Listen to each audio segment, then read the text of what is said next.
Richard Schaefer.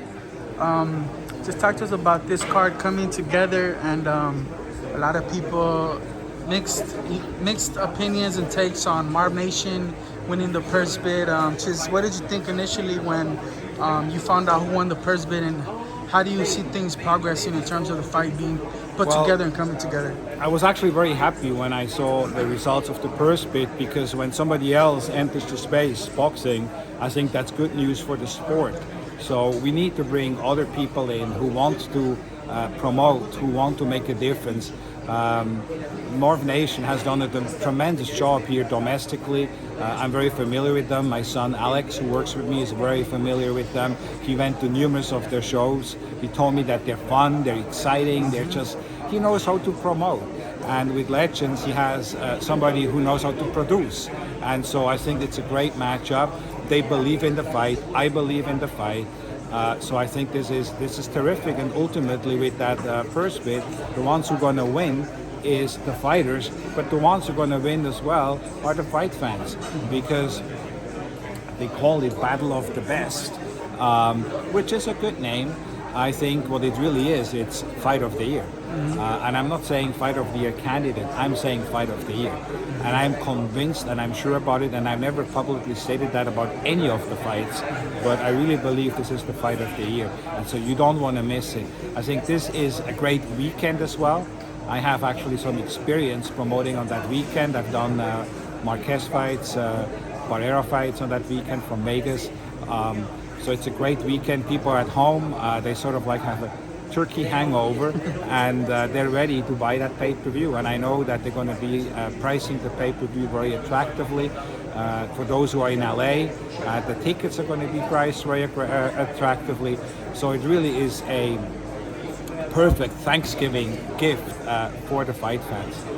I definitely got to ask, working with Regis, getting this belt puts him in a very good position for the future, being that Ryan's now at 140, Teofimo's at 140. You know, there's a lot of young names out there that can make for a very marketable opportunity and fight.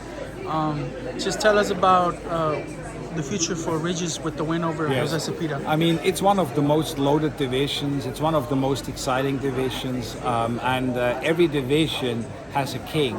Every division has somebody who is simply the best at the division. And right now, the king at the 140-pound weight class, his name is Regis Prograis. And he will show that again on Thanksgiving Saturday, on November 26th. Yes, November 26th. November 26th. So you'll see that again. It's going to be a great fight, and he's going to show what he is all about. But he's really already shown that. You look at his career, you look at what he has accomplished, it speaks for itself. In my opinion, he's a top 10 pound for pounder, and I do believe that those who don't think I'm right are going to agree with me after November 26th, which will be a terrific performance from Regis. There's some great fights out there, and if he he is the man. He's going to be the man at the division, and all these other guys are going to chase him. So there are going to be some great, exciting fights out there. I am not afraid to have Regis fight any one of those names you just mentioned. The more the merrier, and it's exciting to be a fight fan. Yeah. It's exciting to be a fight fan because the 140-pound division is loaded. Speaking of great fights, this Saturday, Deontay Wilder, who you know very well, is fighting Robert Helenius. Just give us your thoughts on his return, what it does for boxing in the heavyweight division, and the potential matchups out there for him with the win over Helenius. Well, it's a great pay-per-view as well. It's a very intriguing matchup. If you really look at it, Wilder Helenius, one has to say Wilder is going to win. It's a different league. It's a different skill level. So that's sort of like what people think. And frankly, that's what I think as well. But there is the but. We don't know. We just don't know how Deontay Wilder is today. How is he after those two grueling fights against Tyson Fury? Yeah. I mean, especially that last one was bad. Yeah. How is he gonna feel when he gets hit? How is he gonna react? We don't know. So there's a lot of question marks behind that fight. And Helenius, on the other hand, has nothing to lose, has everything to gain, came off a couple of great wins against Adam Nowacki. So he's on a high. Question marks with Deontay. Is he going to be able to answer those questions? We don't know. That's why we need to watch the pay-per-view. Intriguing matchups always in the heavyweight division. And I wish my good friend Deontay Wilder all the best. I'm very excited that this fight got made, but there's a handful of fights out there that the fans want, like Errol Spence versus Terrence Crawford and Ryan Garcia versus Gervonta Davis. Those fights are a little more complex to get made. You've been a part of the negotiations when it comes to making those kind of fights of that magnitude.